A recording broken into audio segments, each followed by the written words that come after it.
It's pretty cool, isn't it? So just so you know, I mean, I was looking for it to freeze up, like like Blue Origin yesterday. The countdown clock stopped.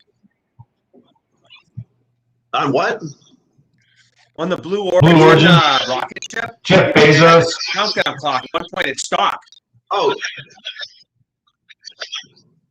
yeah, really? That's you wonder if you want to go on when that happens in one of those things, right? You should grow a mullet, Ashley. Your hair's getting long, buddy. Really? Yeah, get a mullet. I like the mullet, the hockey player look. Let's go with that. High and tight, baby. High and tight. So well, it's you cut all the gray out, right? That's it. I need to figure that out. My problem is my barber keeps cutting a hole in my hair back here. So I have to figure out. I have to figure out how to get around that somehow. Well, the hole becomes a lake pretty soon. It just takes some time. it's starting to work its way from the back to the front too. Yeah, look what happened to old Beamer here, buddy. I had a hole at one time. It's turned into like Lake Michigan here. I got it. Lake Superior. Yeah, well, that's one of the benefits my wife says of being tall. So hey, everybody, we're live. Please announce where you're from. That's somebody from Hong Kong. Awesome, Krister, great to have you on.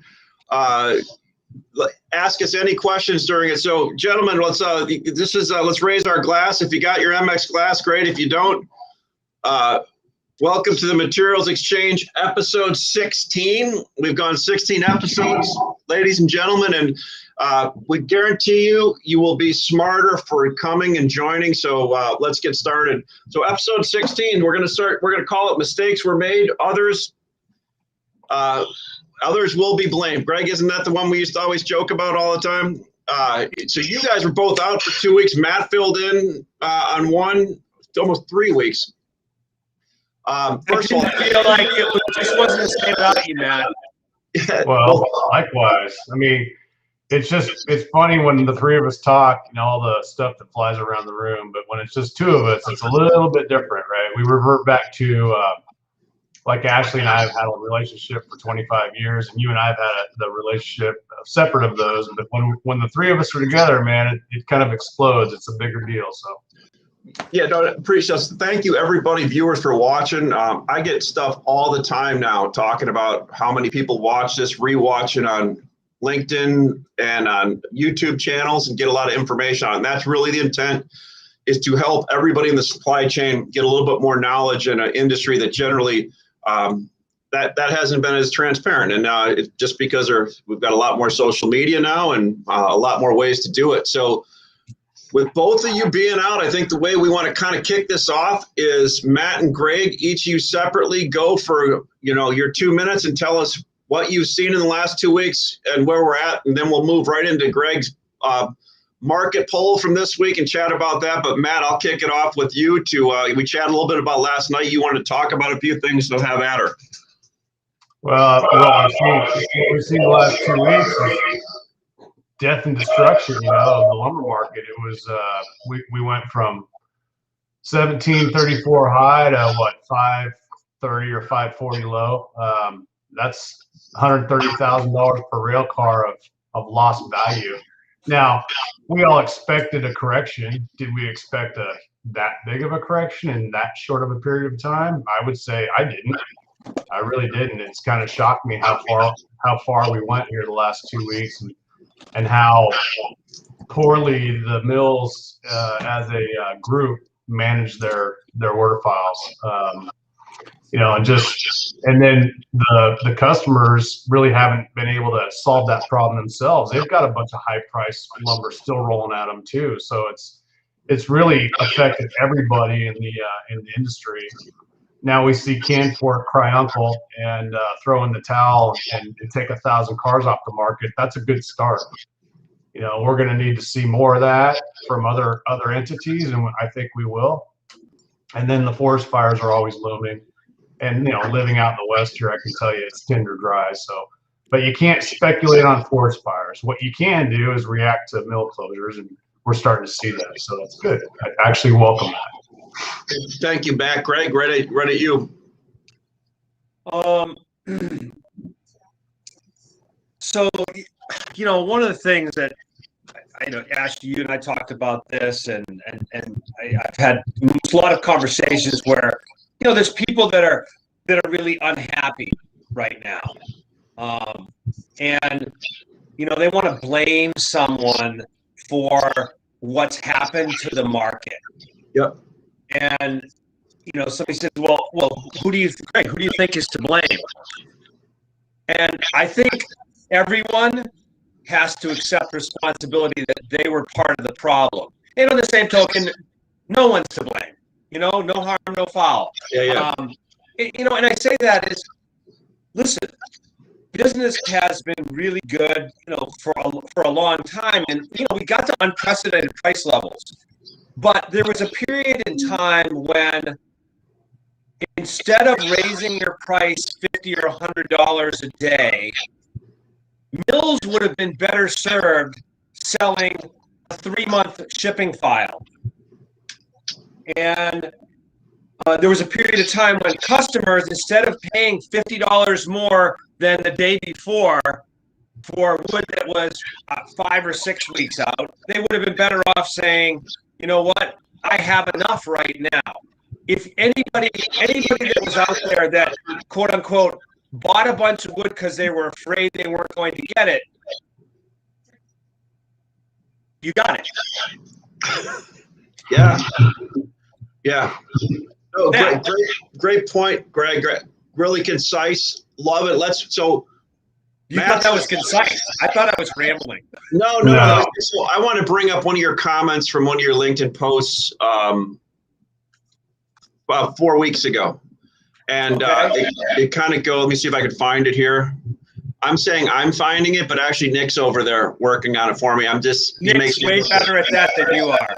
So yeah, I mean, Nick's better at doing anything, right? So it says next week. I still owe Nick a practice round of golf for his next tournament. Just Nick. Yeah. Hey, by the way, hey Chum, how are you doing? Chum just said hello, boys, on there. Hey Chum. So this is from Greg's post 3 weeks ago, Nick. Right. It said next week is a big test for the market. A gap below the trend line will propel it sharply lower into the 600s or mid 500s. Nobody thinks the 400 or lower is possible, and that puts it in play. If it can stand a reversal, probably going for a $200 to $300 rally. So, like I said, Matt, none of us thought it would do that, but these markets do that. Any comment on that one, Greg? I sound way smarter there than I actually am, in retrospect. I wanted you to say that, though. I didn't want to have to say that. Now let's then flex right over to your next poll that you put out Monday, Greg. Yeah, I put the poll out on Monday, and I mean, it's still actually, the poll's still open right now. I put it as a 3-day poll, but so I mean, here's my conundrum right now. If I look at the poll, what the poll's telling me is that the market's going below 400. Because 81% of the people don't think it's going to get there. So, but then I have the other hand, I have the curtailment, I have the overall low level, I have the prices relative to the cost of production, blah, blah, blah. But I have to respect the fact that based on the polling, and if we've read the polling correctly, it's been pretty spot on in terms of helping you predict what was going to happen. Yeah, it's interesting. I put that as a cautionary note right now, and it's going to lead me into Ash, when we talk about basis. Okay? Yes. Yeah, and I'm going to roll right into that because if everybody understands, I put a little video out Saturday explaining what the CME actually means. We're looking at where physical was going to, or this was CME related, right, Greg? Or was this physical? Yeah, I mean, cash futures, it's kind of both. Right? So this is interesting. It could have been either. So yesterday, and the market traded this week, we can arguably say it touched 400. Yeah. The cash market, it did. And so you put that poll out Monday. I don't know when it touched it, but it went to 400 and touched it, right? Now, at the same time, we're all sitting in the office yesterday and we're going, 400 at trade on cash, but the September is the spread's 150. So it's telling us that somebody, somebody knows there's something out there that nobody else does, because there's nobody selling that September market. Matter of fact, some people are buying it back, right? And then all of a sudden I go home and I see that announcement, right? I don't know if that's the whole reason, but Greg, let's kick over to your basis. You and Matt, the basis. What's your thought there? I mean, is there enough room to put wood on the ground in basis with the reloads being full on some of them? Or go ahead. Matt, you want to talk about it? Yeah, I think some of the reloads are full around the country, but not all. And so if you've got low inventory and you've kind of stayed disciplined, I guess, throughout the last 6-7 weeks, if you're a distributor and you've been able to avoid any major mistakes in terms of your buying strategy, yeah, you probably have some bullets to fire at it. And I don't think you'd want to basis trade it today with an up limit move, but you'd probably be looking at some premium to sell into for sure. Why not? If we're going to be trading the futures market around 600 and you can still buy cash around 450, in your life, $150 1,000 basis trades a pretty good trade. We don't often get those types of opportunities, so that would be in favor of doing that kind of stuff personally. Yeah, I also want to say hello to Chum Hobson. I worked with Chum at Western International in 1995, 96. It's been a long time. So, hey, Chum, nice to talk to you again, buddy. Hope you're having a great time. But no, so the base is the spread so wide. What do you read into that, Greg? Because everybody's talking about it. Yeah, well, and that's the thing, is everybody's talking about it, but people aren't taking advantage of it. I mean, I think one of the things where, like, hey, mistakes were made, others will be blamed. Risk management is like, I mean, in our industry, there is no risk management strategy anywhere along the way. And, when you look at obviously the volatility in the last 12 months has been exponentially greater than the historical volatility. But even going back to average historical volatility, I mean, I think that what's happened with the market is going to produce some profound changes in how things are done. I'm not smart enough to know how those are all going to manifest themselves, but I do know that you can't have what we just went through and not have some seriously smart people looking and saying, hey, this doesn't work, and do things differently. And we can talk about, as we could talk about that in relation to program business, Ash, when you're ready to. Yeah, so let's talk about that. I was going to talk about the program business, but John Mattingly asked a question. Let's work real quick on cost of production. So I got a bunch of information on cost of production. I don't know how much I can share because I'm waiting to have the guy on that produced it to talk to him about it. But it looks to me, if you go 10 years ago, BC Interior was the lowest cost producing region 10 years ago, right? One of the lowest costs, arguably. Beetle kill, all kinds of stuff. Now the highest cost is the BC Interior. Pacific Northwest is the second. Stumpage cost, right? Pacific Northwest, Matt, you know better than I, it's availability of logs in the price. Eastern Canada is the third. The U.S. South is the fourth, right? So John Mattingly asked a question, is Canadian labor tight at the mill level as well? Has the break-even level changed drastically in 12 to 18 months? So I can only answer the break-even cost. Yes, it has gone up. I'd say last year the break-even cost was probably on a U.S. base like $350. I'm just guessing here. But they have a moving average on log costs. And Greg, maybe you could fill that in a little bit, because we were talking before this that they basically move every quarter, right? Does that make sense? Or they have a sliding movement? I'm not sure. I sound like an idiot saying that. What do you think? What say you, Greg? No, Matt, you have Canadian mills. How do you guys get by your logs? Well, it's set by the open market pricing, right? It's a quarterly deal, so they just reset the prices on July 1st. It's net back pricing based on the finished you have cost. extremely high log costs for this quarter because of what we were, selling lumber for last quarter and the quarter before. So it's like a trailing average type thing. So So right now, those high numbers from a quarter ago are affecting the log costs in this quarter. Yep. And then low prices on lumber, on the actual lumber, will then have a lower log cost if we stay here the next quarter. Yep. Okay. So what does that have an effect if mills deciding? I mean, cost of production, we're probably a lot higher than 350 now, right? I wouldn't think so. Yeah. I don't know. Yeah. Based on what we were selling lumber for in May. Yeah. Or early June. Yeah. It makes sense, Greg? Absolutely. Yeah. I mean, if I was going to ballpark, I'd say, hey, cost of Western spruce now is probably somewhere in the mid 400s ish, plus or minus, depending on the mill. Yeah. So we basically 6 months ago, when everybody said we wouldn't go down to cost production again, we basically licked it right this week. So I wanted to talk about this. Greg, you brought it up last night when we were chatting on the phone, and so let's just talk big boxes or home centers, the ones that all around the U.S. They don't buy spot lumber, right? They buy program business, and so they are price takers, right? But they negotiate and do stuff, and they have a min max they're supposed to take on contracts. And Greg, you mentioned something last night about the min max and home centers wanting to negotiate right now again when lumber prices are low. And I just scratched my head. I'm like, why would mills want to do that?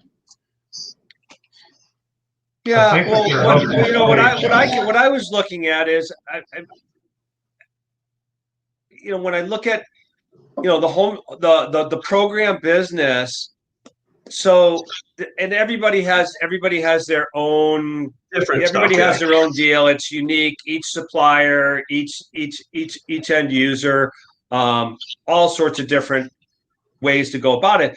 But in general, what I saw was there was a period of time last year where mills did not have product available because, quote unquote, their programs were taking it all away, and those prices were at substantial discounts to the spot market.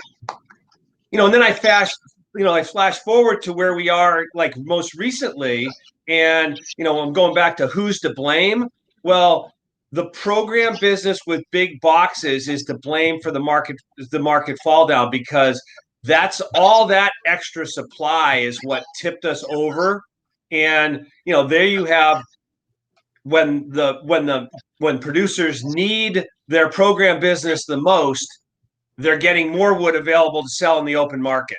So I just asked myself, geez, is this a sustainable system or not? Or what kind of changes will transpire in the future that will change the landscape for the rest of us? That's a good point. Yeah, no, I mean, look at more questions than answers. Yeah. I mean, I can speak on that one. I would think you'd want to diversify your contract commitments with other people, right? If you really want to shelter yourself from this ever happening again, you're going to start looking for a way to spread that lumber around to other customers. Yeah. And so you might have been telling, like 2 or 3 years ago, you might have gotten a phone call in October, November from some regional distributor or retailer with multiple yards asking about contracts, and you just blew them off because all that lumber was committed to a big box store or some something like that. And now I bet you probably pay attention and say, let's have that conversation, because what's happened in the last 12 months with that business, as Greg alluded to, went from 1,000 miles an hour to 5 miles an hour, and all that extra lumber has just now come back into the market, and it did contribute to the deflation in prices. Absolutely. Yeah. At the same time, they want to renegotiate their deals, so they're hoping to, I guess, maybe they want to pit mills against mills and try to get better deals for themselves and more leverage. At the same, I don't know. It doesn't seem like that's really good for our industry in the long run. Bill, can we talk housing starts, Ash? Housing starts came out the other day. Yeah, so starts were good, permits were down. Yeah, I was, and the thing that I was looking at was completions and authorized but not started.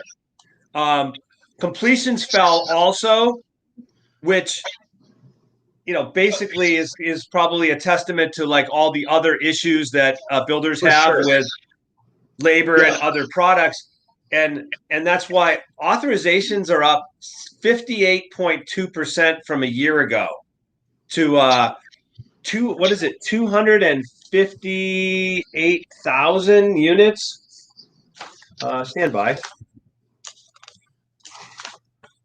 Yeah, 258,000 units. I mean, so there's a lot of pent up demand in the new home sector. No, there's no doubt. One thing I wanted to touch on too, Greg, and talking to you, Matt. I was calling a few reloads because I had a few people looking for some new reloads. I called some in the southeast and other ones, and I had some interesting comments. Matt, you're right. Some are full. They are full capacity and they can't take anymore. But I'm not as concerned about that than I am as who was in there, right? Right. They named people that had never reloaded before, large retail chains and new multifamily people that are builders. And so, and Greg, you said a lot of multifamily maybe came in and bought their third and fourth quarter needs on the way down here and covered some stuff and put some stuff in their pigeonholed some stuff into reloads. But the real interesting thing was some of the people they said were new players in the market. And this is what they got brought in months ago, right? In some cases. Eddie, am I reading too much into it, or is it just is what it is? Hey, I mean, I'm back to who's to blame. Everyone's to blame. I think you and I talked about when you saw the thing on the news in April that Habitat for Humanity had bought all the lumber they were going to need for the rest of the houses they were going to build this year. Yeah. How much hoarding and how much purchasing was pulled forward during that time period when lumber was in the news, and that's part of what contributed to the problem. Yeah. Any thought with you, Matt, on reloads at all? Are you noticing anything different at yours, or is everything's pretty much? No, I mean, in Texas, I don't think inventory is a problem. I mean, in terms of like a whole bunch of unsold wood, jamming reloads. Like in 2018, I went and visited I won't name them, but a reload in the Dallas Metroplex. And it was so full, it was dangerous to drive through. Actually, I pulled out of there because I thought for sure that a stack of lumber might fall on my rental car. And every reload in Texas was like that. It wasn't just one.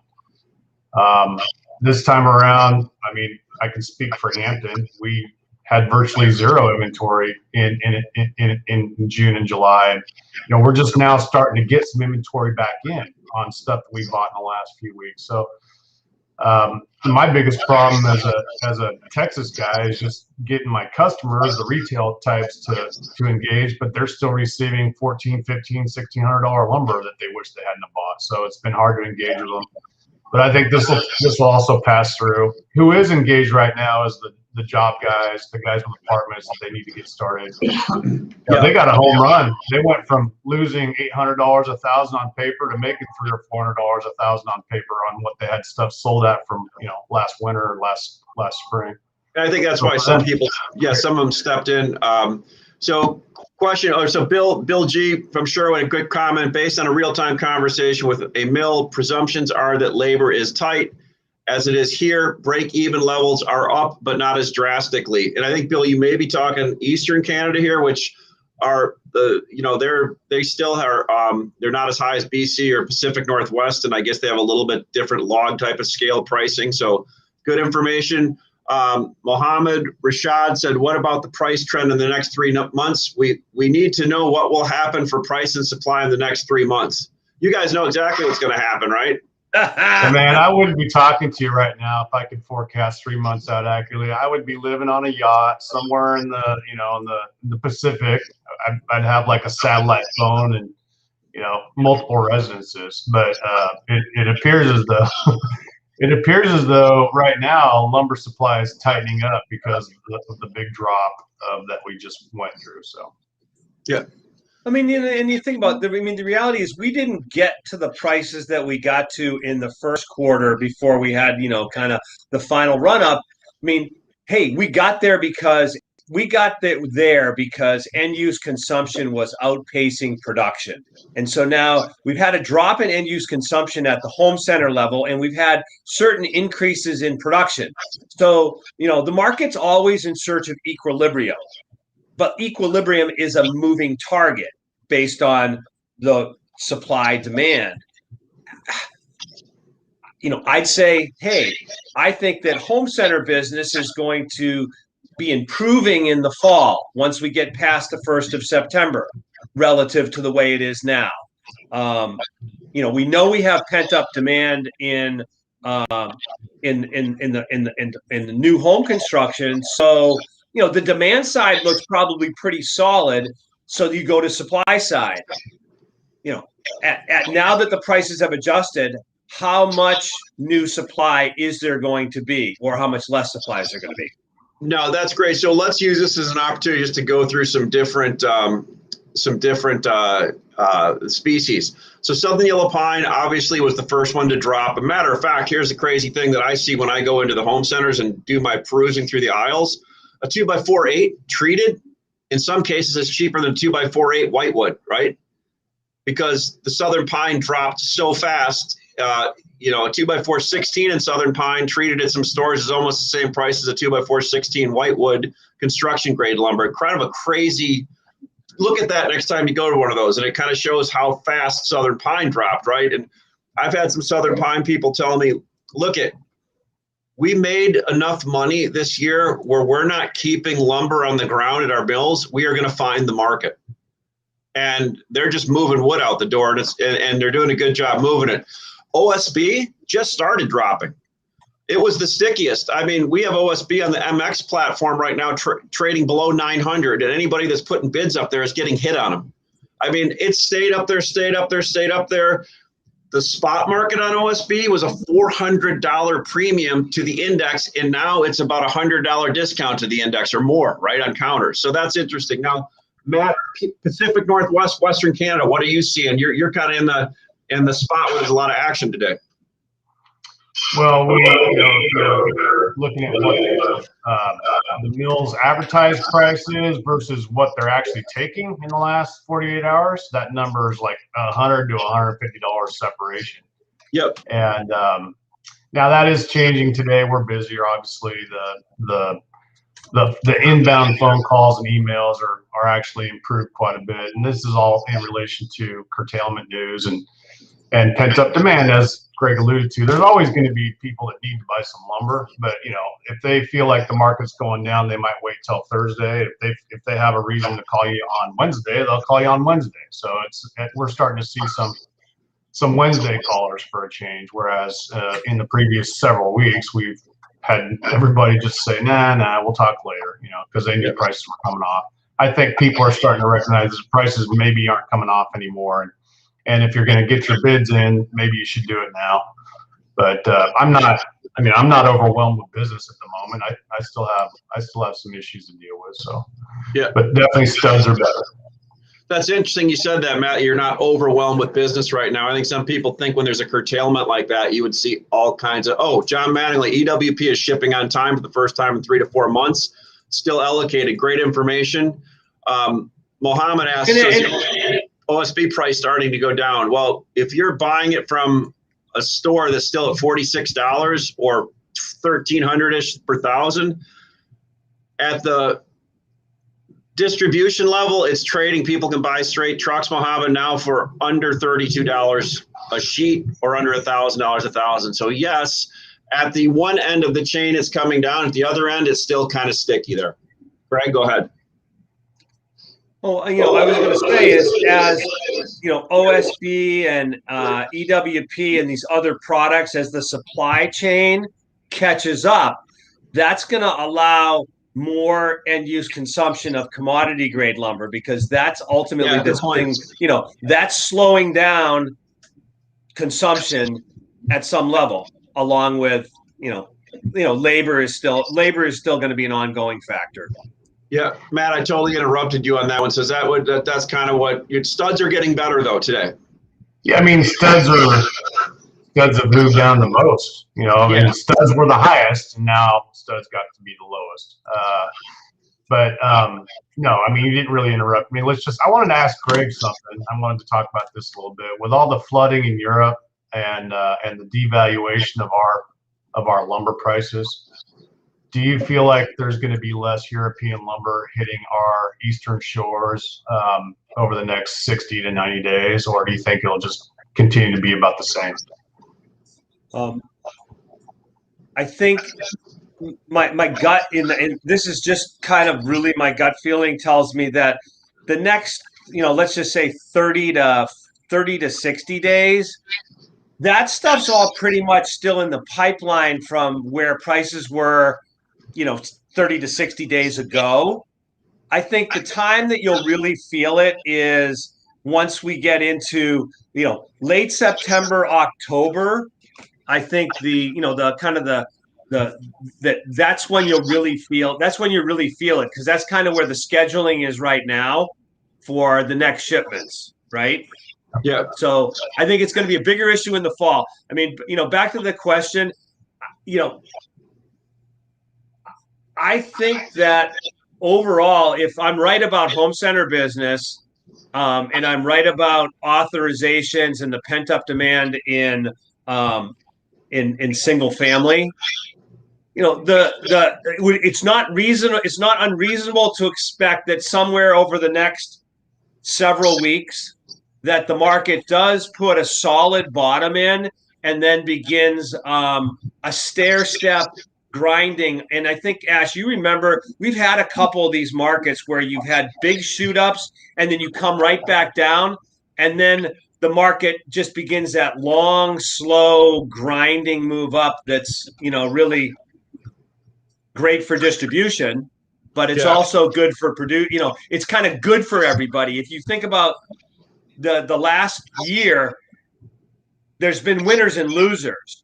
Well, when you have a slow grinding up market that's above the cost of production, that's good for everybody in the pipeline, everybody in the supply chain.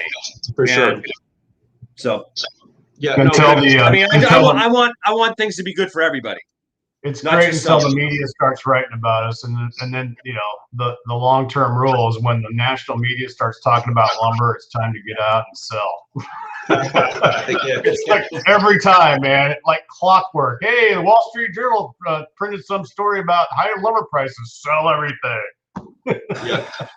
Well, look, guys, I appreciate we're up against our half an hour, but I honestly, obviously I'm biased because this is our show that we do together, that people are much better off getting information. Those Wall Street Journal articles are great, but everybody, it's very safe when they're talking in those, right? I think we kind of give the information, and quite honestly, I like creating our own content. I don't need to go to a big publication to do it, right? I think we want to do it out here and create it so everybody in the chain can see it. So again, guys, I really appreciate it. I'm glad you're both back, and we can start next week will be episode 17, and we'll think of some great stuff. Greg, what do you got? So I was going to say, you were going to talk about cost of production with somebody. Do you have that scheduled, or? Yeah, I'm trying to get the guy on because I really want to go through the numbers, because there's so many different costs in the fixed and variable numbers that and the exchange rate and pricing that it's a lot to really chat about, right? And I want to give it it's real. I want it. We're so used to this industry just throwing numbers out there. I want somebody to come on and really dial it in for us so everybody can have an idea of where they're at. But I think we can safely say in the interior BC, we probably, where we're at today and the log prices, touch that cost of production at especially some of the high cost tolling facilities this week. Seems reasonable. Yeah. Yeah. All right. Well, great, everybody. Bye, guys. Thanks for coming, Greg, Matt. We will follow up and get ready for episode 17 next week. And tomorrow I've got Matt Lehman. We're going to speak in layman's terms. And we're gonna have episode 17 then. So looking forward, same time. Please sign on. Thanks a lot. See you, man. See you guys. You got.